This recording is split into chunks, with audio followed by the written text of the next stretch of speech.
kita mulai adalah mengenai sistem informasi manajemen.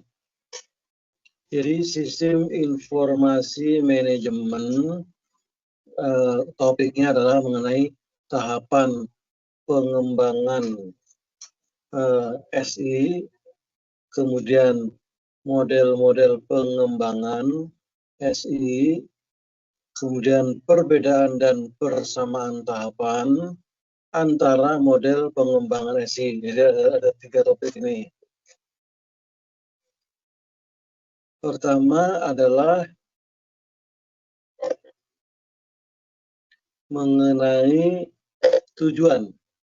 Jadi hanya untuk mempelajari masalah-masalah pengembangan SI ini adalah memahami langkah-langkah penting dalam pengembangan SI, sistem informasi. Juga memahami beberapa metodologi pengembangan sistem informasi. Jadi ada beberapa metodologi dalam sistem informasi itu kayaknya sudah pernah dibahas sebelumnya, yaitu antara lain metodologinya adalah metode klasik waterfall atau System Development Life Cycle LDLC. Metode yang lainnya yaitu metode prototyping, kemudian Rapid Application Development RAD, dan metode standar package. Tujuan lainnya adalah menjelaskan prinsip-prinsip penting dalam pengembangan sistem informasi.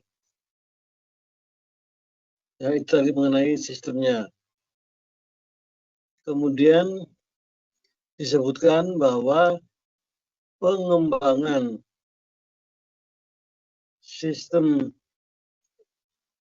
informasi adalah pengertiannya adalah aktivitas menghasilkan sistem informasi untuk menyelesaikan persoalan organisasi atau memanfaatkan kesempatan opportunities yang timbul. Pengembangan SI adalah yaitu berupa langkah-langkah mengembangkan sistem informasi yang baru berdasarkan gambaran cara kerja sistem dan permasalahan yang ada. Kemudian masalah analisis dan desain. Sistem analisis adalah upaya mendapatkan gambaran bagaimana sistem bekerja dan masalah apa saja yang ada pada sistem, understanding and specifying in detail what an information system should do. Kemudian system design has to do with specifying in detail how the parts of an information system should be implemented. Jadi kerangka sistem desain adalah terkait dengan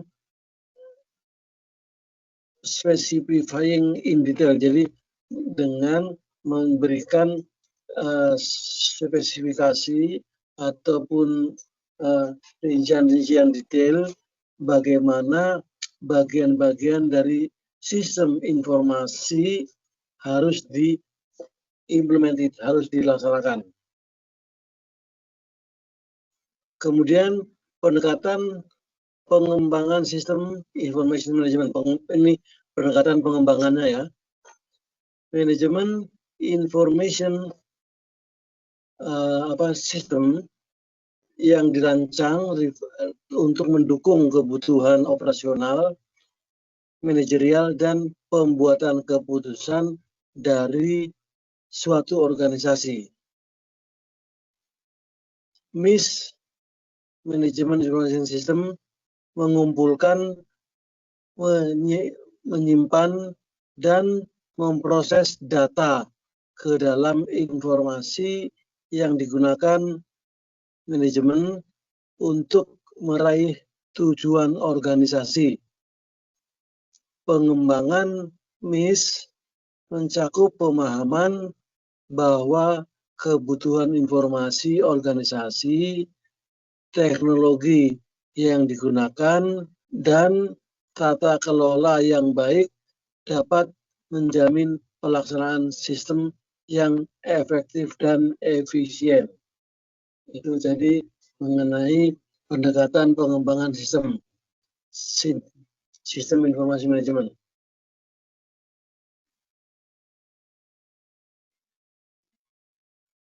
Kemudian berikutnya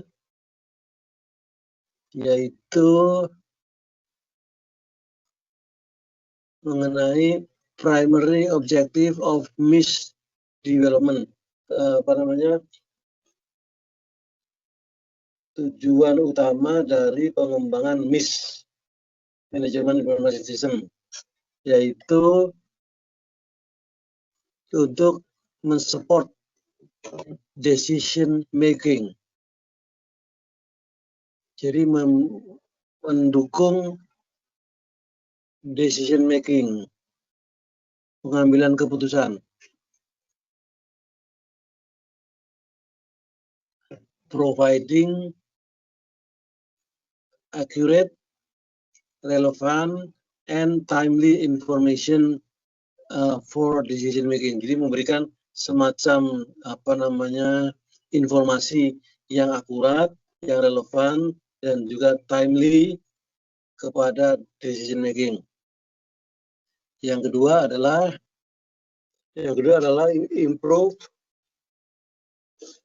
operational efficiency. Jadi meningkatkan efisiensi pelaksanaan.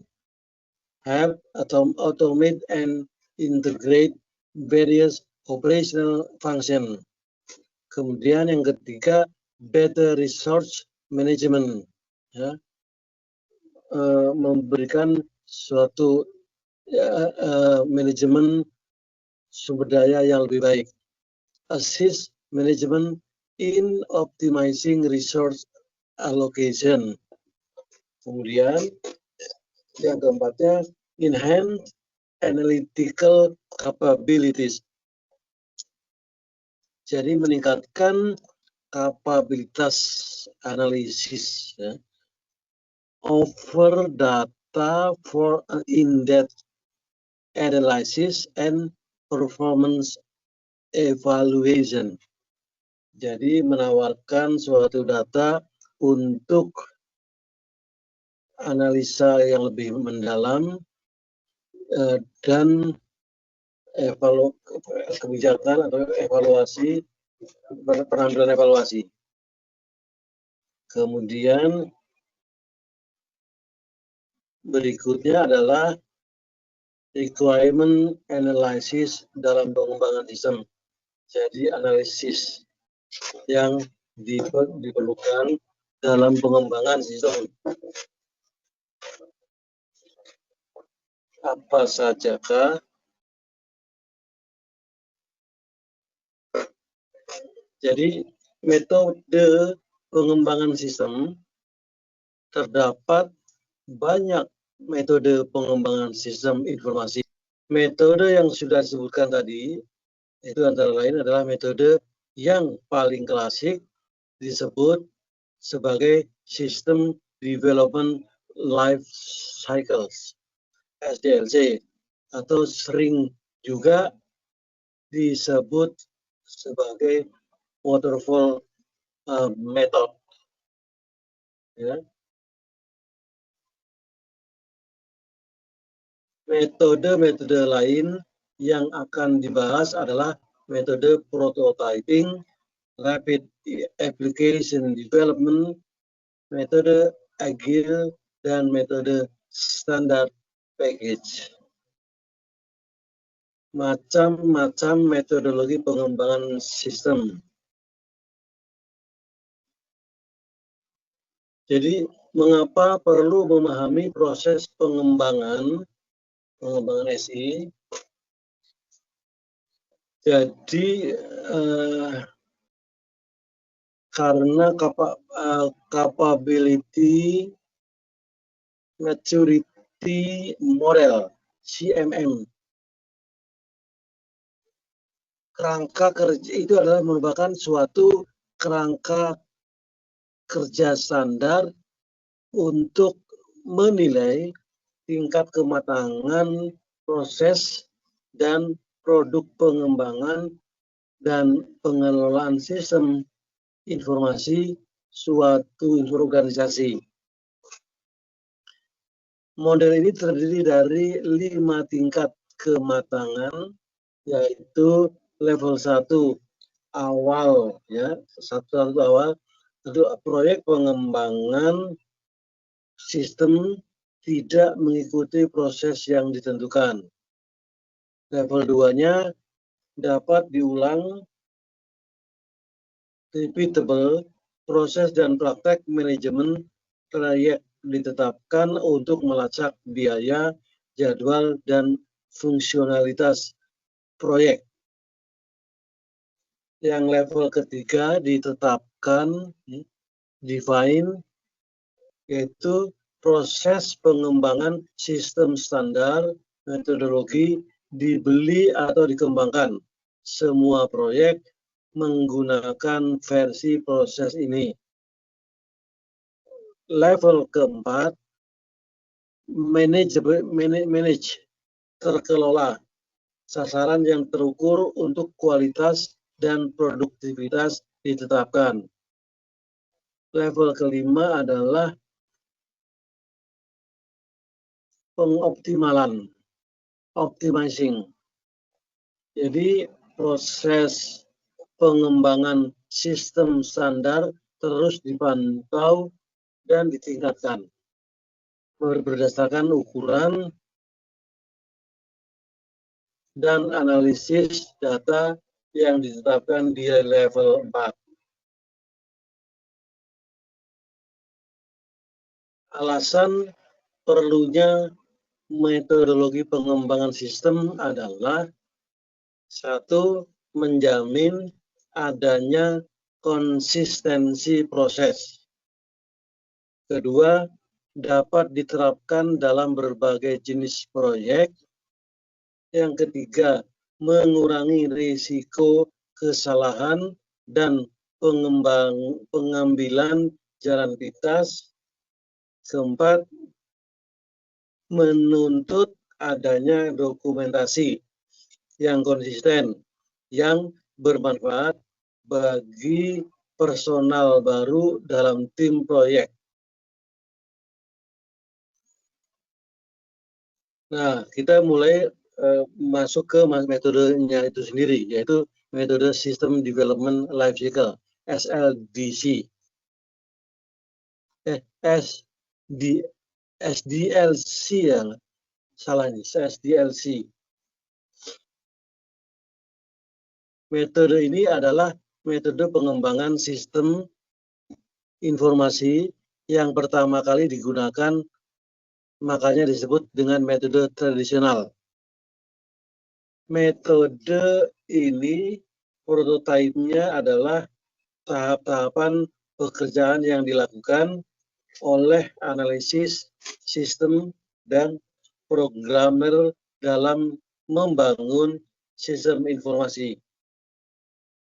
Tahap-tahapan SLDC yaitu melakukan survei dan menilai kelayakan proyek pengembangan sistem informasi,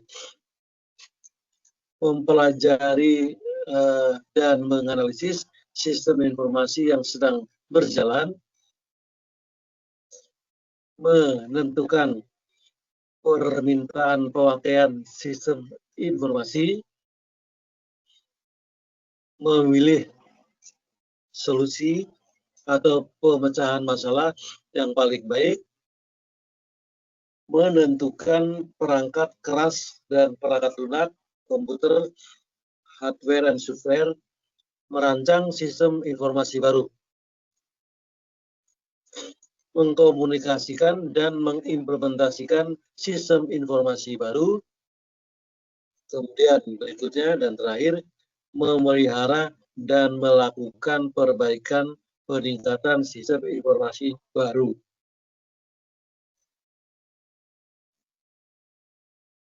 Berikutnya yaitu kelebihannya. Kelebihan dari metode atau sistem tadi yaitu mudah diaplikasikan,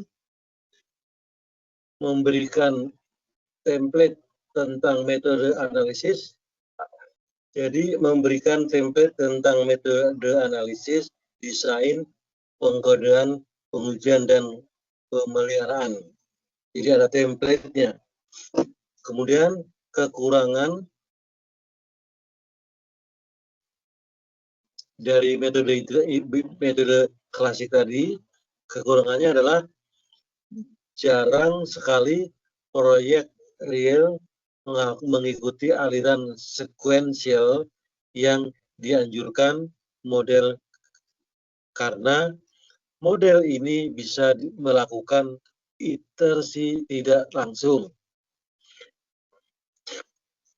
Pelanggan sulit untuk menyatakan kebutuhan secara eksplisit, sehingga sulit untuk mengakomodasikan ketidakpastian pada saat awal proyek. Pelanggan juga harus bersikap sabar karena harus menunggu sampai akhir proyek dilalui. Sebuah kesalahan jika tidak diketahui dari awal akan menjadi masalah besar karena harus mengulangi dari awal.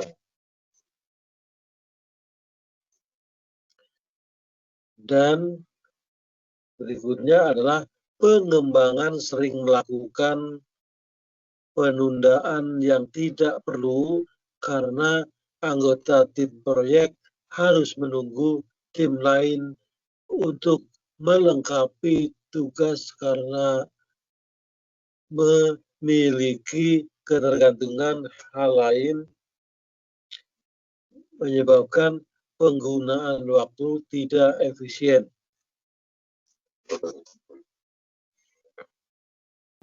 Waterfall sering juga disebut model sequential linear. Sequential, tahu ya, sequential urutan sesuai dengan urutannya. Metode pengembangan sistem yang paling tua dan paling sederhana. Ini si model waterfall ini. Cocok untuk pengembangan perangkat lunak dengan spesifikasi yang tidak berubah-ubah. Model ini menyediakan pendekatan alur hidup perangkat lunak secara kesekuensial atau terutama atau terurut, ya, dimulai dari analisis, desain, pengkodean, pengujian, dan tahap pendukung.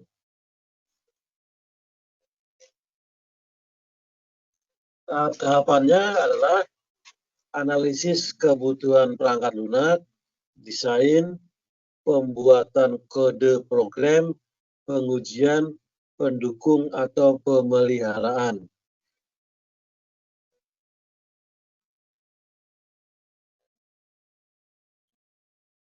Kelebihan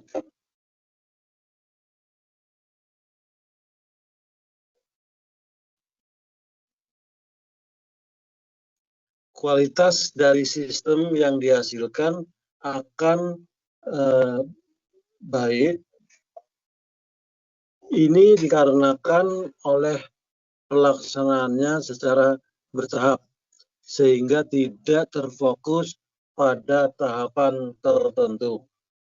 Dokumen pengembangan sistem sangat terorganisir karena setiap fase harus terselesaikan dengan lengkap sebelum melangkah ke fase berikutnya. Jadi setiap fase atau tahapan akan mempunyai dokumen tertentu. Jadi dari segi dokumentasi ini metode yang waterfall ini bagus. Kekurangannya diperlukan manajemen yang baik karena proses pengembangan tidak dapat dilakukan secara berulang sebelum terjadinya suatu produk. Kesalahan kecil akan menjadi masalah besar jika tidak diketahui sejak awal pengembangan. Pelanggan sulit untuk menyatakan kebutuhan secara eksplisit sehingga tidak dapat mengakomodasi ketidakpastian pada saat awal pengembangan. Itu kelebihan dan kekurangan.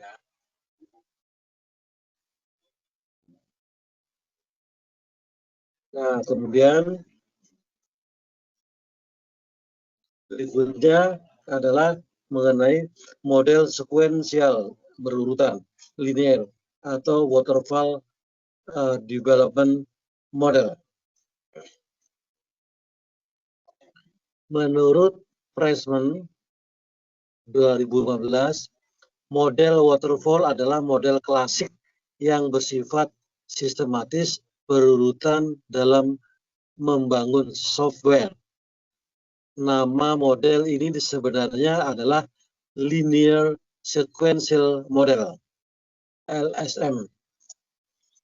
Model ini sering disebut juga dengan Classic Life Cycle atau metode waterfall.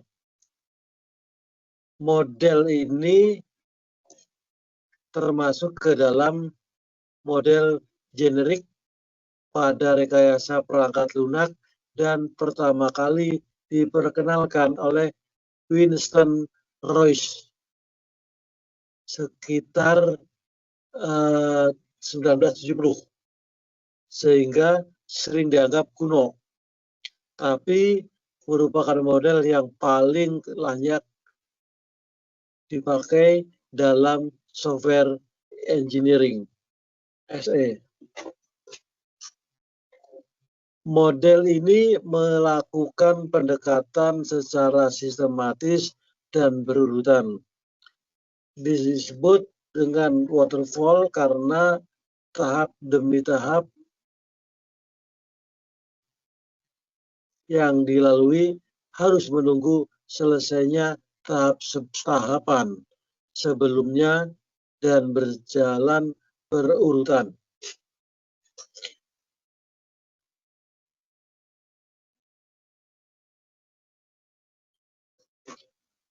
Sudah dua ya, ini mengenai waterfall. Model berikutnya yaitu model prototyping.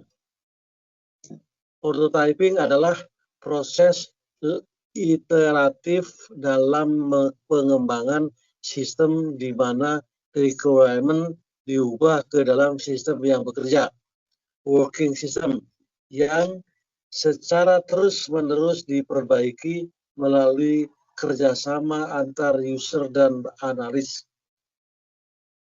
Prototype juga bisa dibangun melalui beberapa tool pengembangan untuk menyederhanakan proses. Tahapan-tahapannya model dari prototyping adalah pengumpulan kebutuhan, membangun prototyping, menggunakan sistem, mengkodekan sistem, menguji sistem, evaluasi sistem, pengembangan prototyping. Jadi model prototype ini menurut Raymond McLeod 2011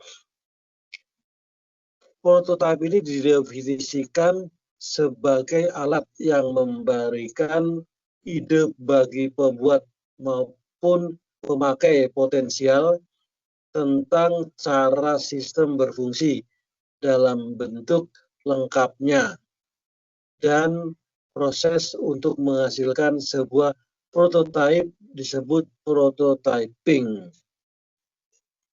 Prototyping adalah proses pembuatan model sederhana software yang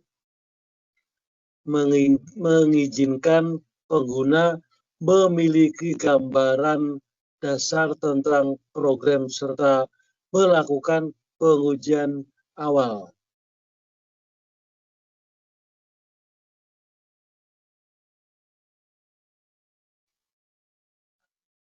Prototyping memberikan fasilitas bagi pengembang dan pemakai untuk saling berinteraksi selama proses pembuatan, sehingga pengembang dapat dengan mudah memodelkan perangkat lunak yang akan dibuat. Prototyping merupakan salah satu metode pengembangan perangkat lunak yang banyak digunakan. Kunci agar model prototipe ini berhasil dengan baik adalah dengan mendefinisikan aturan-aturan main pada saat awal, yaitu pelanggan dan pengembang harus selalu harus setuju bahwa prototipe dibangun untuk mendefinisikan kebutuhan. Kemudian makanya kita lihat bagaimana kelebihannya dan juga kekurangannya. Kalau mengenai kelebihannya, prototipe ini melibatkan user dalam analisis dan desain. Punya kemampuan menangkap requirements secara konkret dan digunakan untuk memperluas SDLC yang klasik tadi. Sementara kekurangannya yaitu proses analisis dan perancangan terlalu singkat, mengesampingkan alternatif pemecahan masalah, biasanya kurang fleksibel dalam menghadapi perubahan, dan prototipe yang dihasilkan tidak selamanya mudah dirubah dan cepat selesai. Model yang keempat adalah model RAD, Rapid Application Development.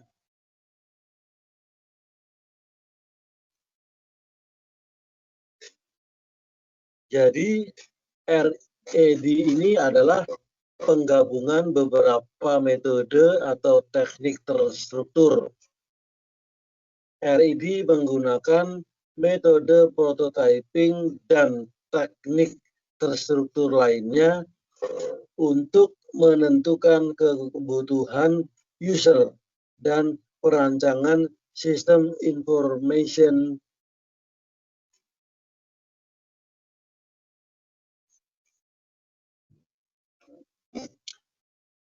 RAD menekankan siklus perkembangan dalam waktu yang singkat, 60-90 hari, dengan pendekatan konstruksi berbasis komponen. Tahapannya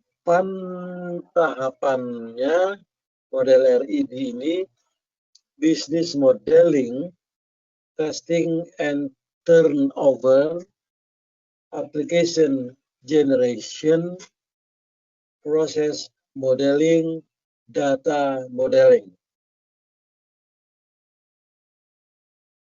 Jadi dikatakan di sini bahwa model Rapid Application Development adalah sebuah model proses perkembangan perangkat lunak sequential linier yang menekankan siklus perkembangan yang sangat pendek, 60 sampai 90 hari kurang lebihnya. Model RAD ini merupakan sebuah adaptasi kecepatan tinggi dari model sekuensial linier di mana perkembangan cepat dicapai dengan menggunakan pendekatan konstruksi berbasis komponen. Menurut Kendall 2010, RAD adalah suatu pendekatan berorientasi objektif terhadap pengembangan sistem yang mencakup suatu metode pengembang serta perangkat-perangkat lunak, ya. Mempersingkat waktu RID bertujuan yang biasanya diperlukan dalam siklus hidup pengembang sistem tradisional antara perancangan dan penerapan suatu sistem informasi.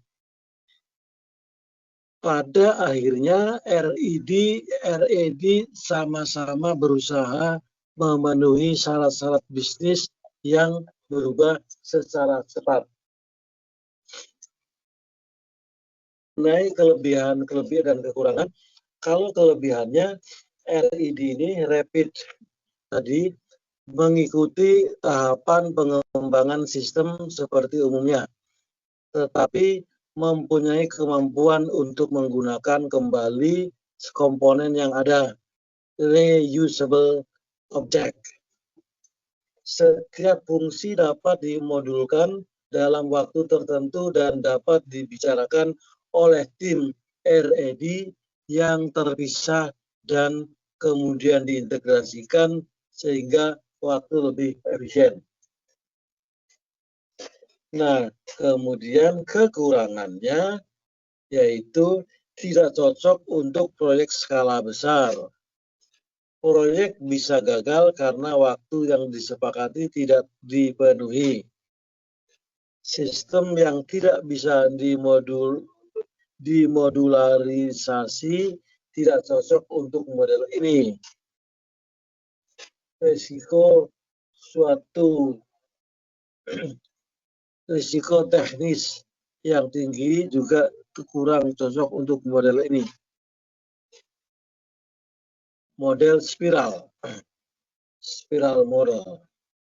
Model spiral pada awalnya diusulkan oleh Bohm adalah model proses perangkat lunak evolusioner yang merangkai sifat iteratif dari prototipe dengan cara kontrol dan aspek sistematis model sequential linear.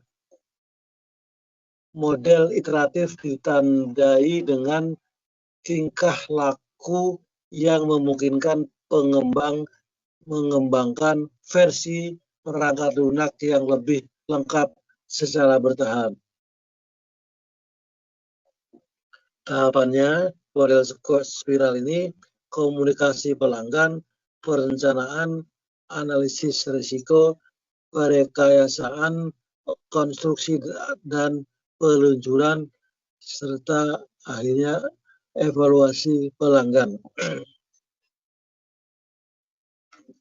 Kemudian kelebihan dan kekurangan spiral ini.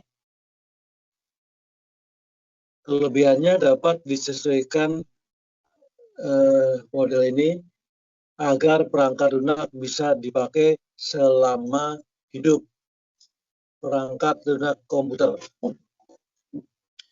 Lebih cocok untuk pengembangan sistem dan perangkat lunak skala besar. Pengembang dan pemakai dapat lebih mudah memahami dan bereaksi terhadap risiko setiap tingkat evolusi karena perangkat lunak terus bekerja selama proses. Menggunakan prototipe sebagai mekanisme pengurangan risiko dan pada setiap keadaan di dalam evolusi produk, tetapi tetap mengikuti langkah-langkah dalam siklus kehidupan klasik dan memasukkannya ke dalam kerangka kerja iteratif. Juga kelebihannya membutuhkan pertimbangan langsung terhadap risiko teknis sehingga mengurangi risiko sebelum menjadi permasalahan yang serius. Kemudian kekurangannya adalah sulit untuk meyakinkan pelanggan bahwa pendekatan evolusioner ini bisa dikontrol. Memerlukan penafsiran risiko mayor tidak ditemukan dan diatur. Butuh waktu lama untuk menerapkan paradigma ini menuju kepastian yang absolut. Dan object oriented teknologi yang berorientasikan pada tujuan. Jadi object oriented teknologi merupakan cara pengembangan perangkat lunak berdasarkan abstraksi objek-objek yang ada di dunia nyata. Dasar pembuatan adalah objek yang merupakan kombinasi antara struktur data dan perilaku dalam satu entitas. Filsafat objek oriented sangat luar biasa sepanjang siklus pengembangan perangkat lunak, perencanaan, analisis, perancangan, dan implementasi, sehingga dapat diterapkan pada perancangan sistem secara umum menyangkut perangkat lunak, perangkat keras, dan sistem secara keseluruhan. Tahapan-tahapan object oriented technology. Pada object oriented technology ada beberapa metode yang digunakan dalam pengembangan sistem. Salah satu yang terkenal adalah OMT, Object Modeling Technique. Aktivitas-aktivitas yang dilakukan dalam OMT ini adalah model objek, model dinamis, model fungsional.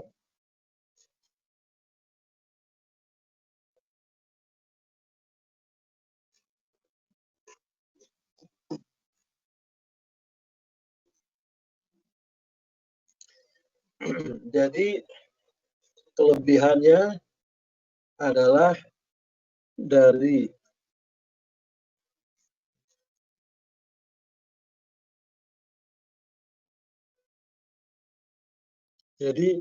kelebihan dari object oriented technology ini adalah uniformity.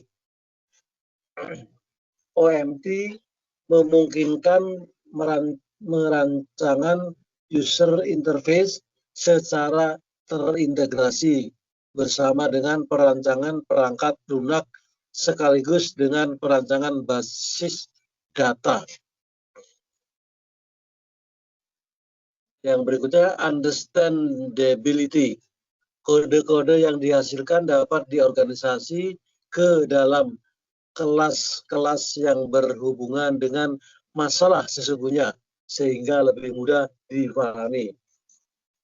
Stability, kelebihan stability, kode program yang dihasilkan relatif stabil sebab mendekati permasalahan sesungguhnya di lapangan. Reusability, dimungkinkan penggunaan kembali kode-kode sehingga akan mempercepat waktu pengembangan perangkat lunak.